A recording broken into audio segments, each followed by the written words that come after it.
Aneh, kecelakaan di jalan ini hanya terjadi di titik yang sama. Bukan karena tikungan tajam, bukan juga karena jalan berlubang, tapi karena sesuatu yang tidak pernah tercatat di laporan resmi. Banyak pengendara yang mengaku merasakan hal yang sama, seperti pandangan yang tiba-tiba gelap, dada terasa sesak, dan rasa kantuk dalam hitungan detik dan dengan datang seketika. Ada yang bersumpah melihat sosok yang berdiri di pinggir jalan. Ada pula yang tiba-tiba mendengar namanya disebut dari belakang. Dan bahkan ada yang melihat sosok yang tiba-tiba melintas dan beliau menghindar dan menabrak sesuatu yang tak terlihat. Yang lebih mengerikan, warga sekitar tahu pantangan jalan ini. Jangan klakson, jangan ngebut sembarangan, dan jangan menoleh ketika ada bayangan yang tiba-tiba melintas. Di video kali ini, kita akan membahas kisah di balik jalan angker ini dan alasan kenapa sering terjadi kecelakaan di tempat dan titik yang sama. Tonton sampai akhir, karena setelah tahu ceritanya, mungkin kalian akan berpikir dua kali untuk melintasi jalan ini sendirian di malam hari.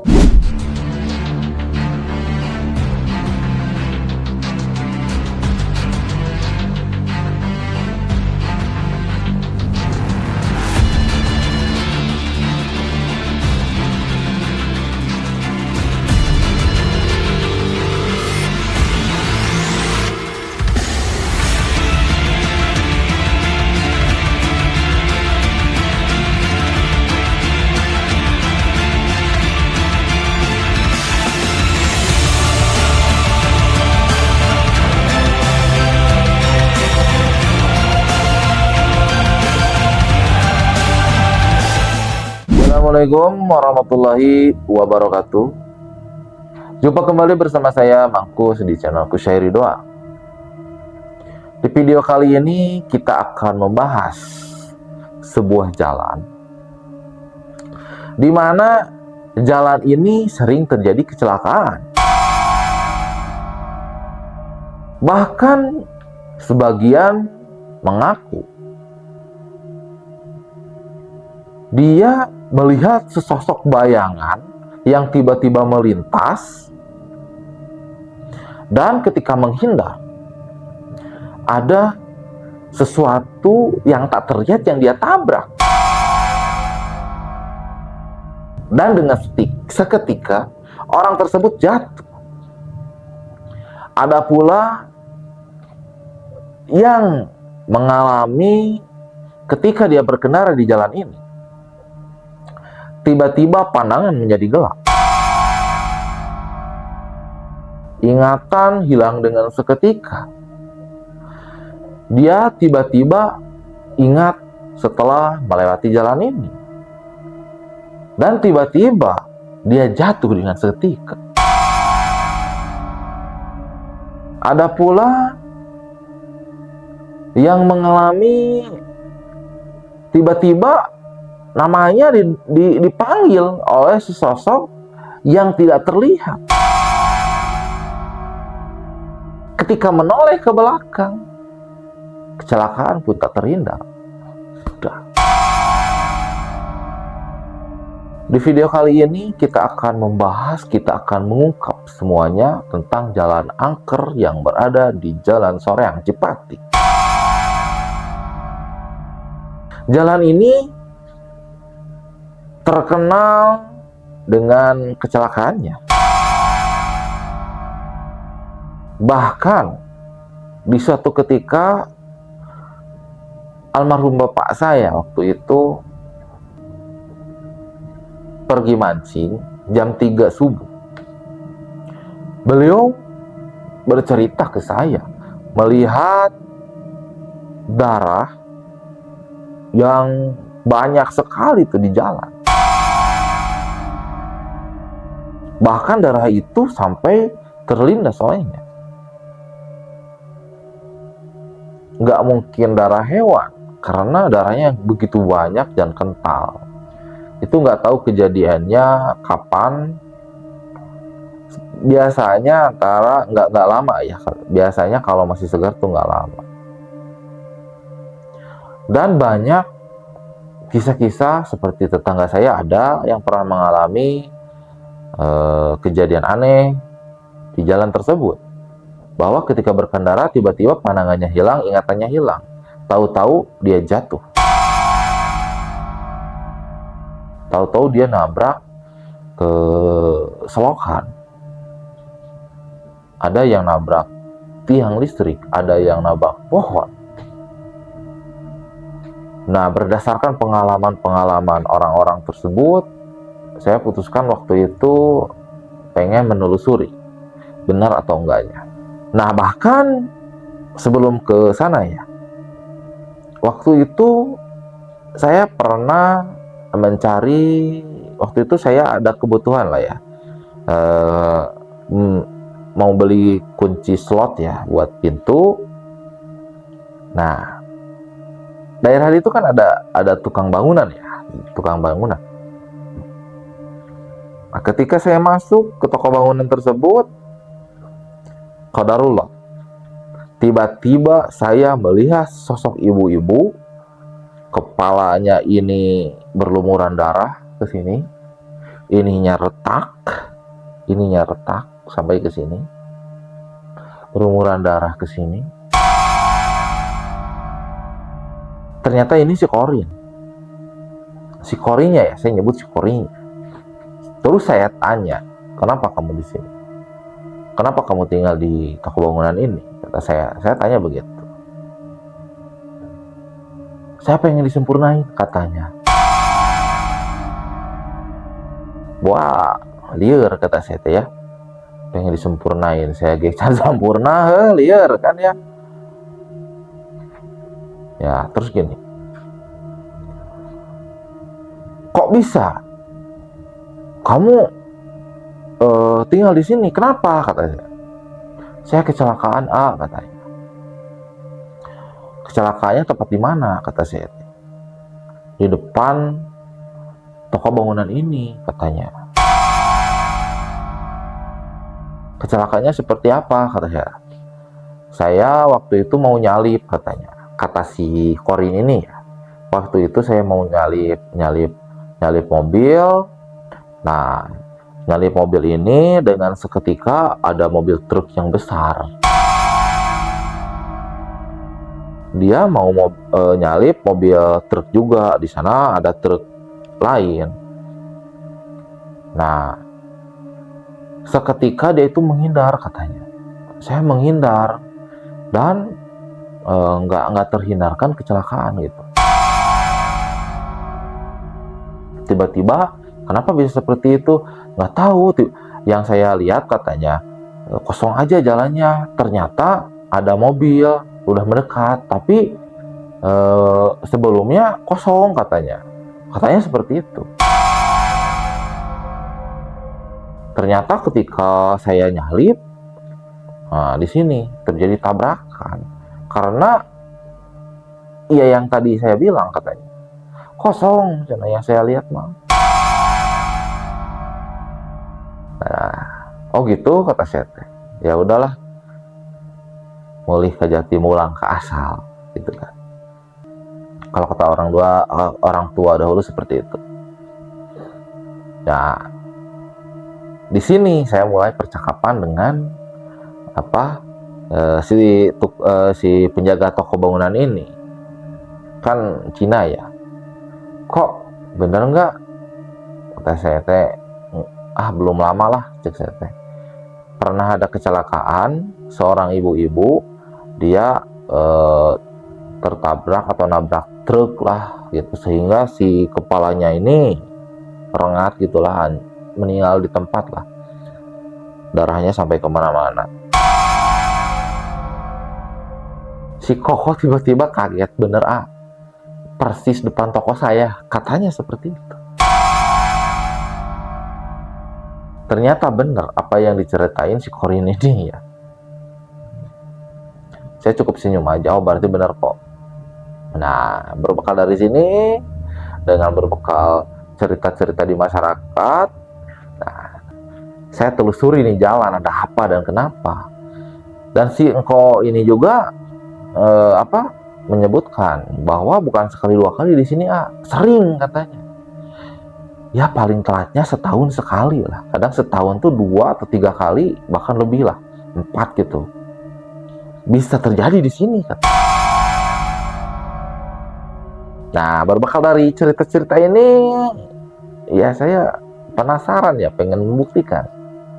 Suatu ketika saya membuktikan bikin video di sini bersama Mang Mo. Nah, jadi posisinya tuh dari sini, sini nih, jebret, meninggal. Ada batu dulu mah di sini teh. Sebelah mana? Daerah sini nih, daerah sini. Oh, daerah sini. Nah, kita berangkat sekitar jam masih ini ya, jam 10 lah waktu itu. Karena kenapa lebih awal? Karena ada sesuatu lagi ke tempat yang lain saya waktu itu ya. Nah, di sini ketika saya mencapai ketika saya tiba di tempat tujuan, saya diam di tempat yang terjadi yang sering terjadi kecelakaan. Si ibu-ibu ini pun masih ada di sini. Hati-hati katanya. Soalnya, nah ketika mau menjelaskan, tiba-tiba si ibu ini berhenti. Si Korin ibu yang kecelakaan ini berhenti berbicara. Kenapa kata saya berhenti berbicara? Takut katanya. Kok takut kata saya? Takut sama siapa? Saya merinding tuh, bro. Saya juga merinding ini. Terus terang ini merinding. Takut sama siapa kata saya? Tuh lihat di seberang sana katanya. Apa yang saya lihat? Ketika saya berbalik, yang ditunjukkan sama si ibu ini, dengan seketika saya melihat sesosok makhluk tinggi besar, berbulu, dengan mata merah. Nah di sini, oh ternyata secara batiniah ini yang menyebabkan kecelakaan, khususnya yang tiba-tiba pandangan menjadi gelap atau tiba-tiba melihat jalan seperti kosong padahal penuh jalan. Nah ini kalau orang tua dulu sebenarnya kasibat. Nah, ternyata ada ikut campur makhluk tak kasat mata di jalan yang sering terjadi ini. Nah di sini saya berdialog dengan si makhluk ini. Kenapa? Kata saya. Kamu mencari tumbal atau apa? Sehingga mencelakakan orang-orang di sini. Apa jawabnya? Ketika saya bertanya seperti itu, dia menjawab, saya lapar katanya. Lah kok lapar makan orang kata saya teh? Asal ieu ya. Kalau lapar ya makan yang lain kata saya. Jangan yang orang kata saya. Apa hubungannya kamu lapar sama ini? Udah. Terus ketika saya bertanya hubungannya lapar sama nyelakain orang gimana? Kata si makhluk ini, dia sudah lama tidak dikasih makan lah sama orang yang dulu memakainya untuk pesugihan. Ternyata si makhluk ini bisa dipakai pesugihan dulunya ya. Mungkin si orangnya udah nggak ada sekarang. Nah ini ngaco cek saya mah, kamu mah ya harusnya ya keturunannya dong jangan nyari mangsa di sisi jalan katanya. Nah ini justru itu saya mah disuruh katanya. Oh, jangan fitnah kata saya kamu. Karena apa? Karena tipu daya setan tuh, wah, fitnah dan segala macam. Ketika dia bilang seperti itu, saya nggak langsung 100% percaya. Ya udah, kata saya, jangan di sini kalau mau mencari korban. Saya teh, ya, yang lain. Saya nggak mau, justru dia ini hasil saya nyebutnya udah ditalapung, naonnya ditalapung teh hasil pindahan dari orang lain gitu. Jadi di tempat lain pun si makhluk ini membuat onar, sama kecelakaan juga. Dan saya tahu tempatnya. Saya nggak mau menceritakan di video kali ini ya, karena privasi dan lain sebagainya. Terus saya tanya, dipindahin sama siapa? Ya adalah seorang ulama yang bisa di sana gitu. Pindahin ke sini. Katanya seperti itu. Nah, yang jadi uniknya apa? Setiap terjadi kecelakaan, selalu kepala yang pecah. Kok kata saya, kamu setiap terjadi kecelakaan di sini selalu kepalanya yang pecah? Apa yang dia jawab? Dia suka sama otak manusia. Kalau gitu caranya, kamu pindahlah, jangan di sini. Tuh ke sana, kata saya. Saya menunjukkan satu tempat di mana tempat tersebut banyak sejenisnya. Ya alhamdulillah, qadarullah, ternyata dia pindah. Nah, yang jadi uniknya gini. Ketika saya tunjukin ke suatu tempat, apa yang terjadi? Saya nggak mau menyebutin tempatnya ini ya. Adalah di jalan ini ya, jalan Soreang Cipati kan panjang ya. Di satu tempat, dan apa yang terjadi? Sebulan kemudian ada kecelakaan persis yang saya tunjukkan ke makhluk ini. Dan yang anehnya, kepala lagi yang pecah.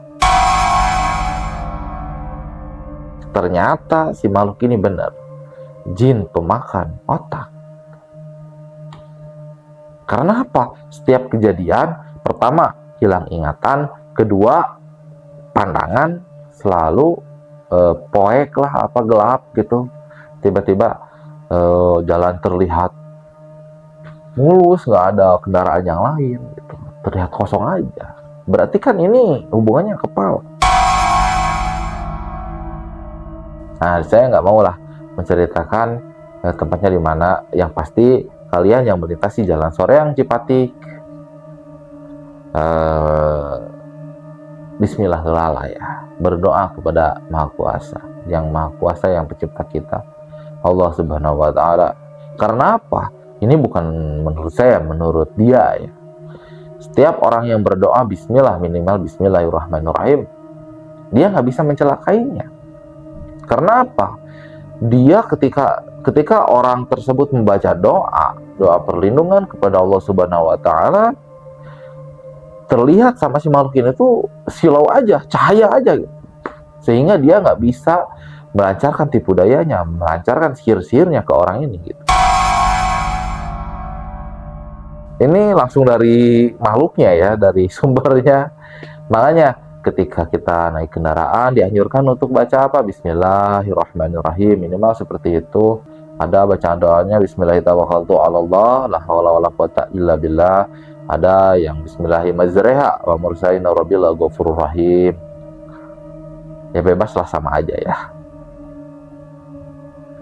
Nah ini, makanya buat teman-teman di rumah, sobat mistis di rumah, jangan lupa kalau berkendara dimanapun, kemanapun, jangan lupa baca bismillah. Soalnya dikhawatirkan, ditakutkan ada makhluk seperti ini di jalan. Bukan ada lagi, ya banyak ya. Mudah-mudahan kita semua terhindar dari kecelakaan yang menyebabkan hilangnya nyawa seseorang ya. Dikarenakan durasi, balik lagi karena ini aduh masih panjang ya, masih panjang ini ceritanya, masih panjang. Karena kan durasi, mungkin segini dulu. Ini true story, ini pengalaman yang saya alami, benar-benar true story, kisah nyata, bisa dipertanggungjawabkan lah ya. Mungkin segini dulu ya, tapi sebelum meninggalkan videonya, tinggalkan jejak kalian di sini dengan cara subscribe, like, dan share. Untuk kisah nyata mistis berikutnya berdasarkan pengalaman saya pribadi yang saya alami, saya bukan menceritakan lagi orang lain karena ini pengalaman saya pribadi. Mungkin segini dulu, jangan lupa subscribe, like, dan share ya. Maafkan apabila ada kata-kata yang salah, yang kurang berkenan di hati para netizen. Karena apa? Karena kesalahan datang dari pribadi, kebenaran milik hak Allah Subhanahu wa Ta'ala. Mungkin segini dulu. Akhir kalam. Assalamualaikum warahmatullahi wabarakatuh. See you next video. Bye.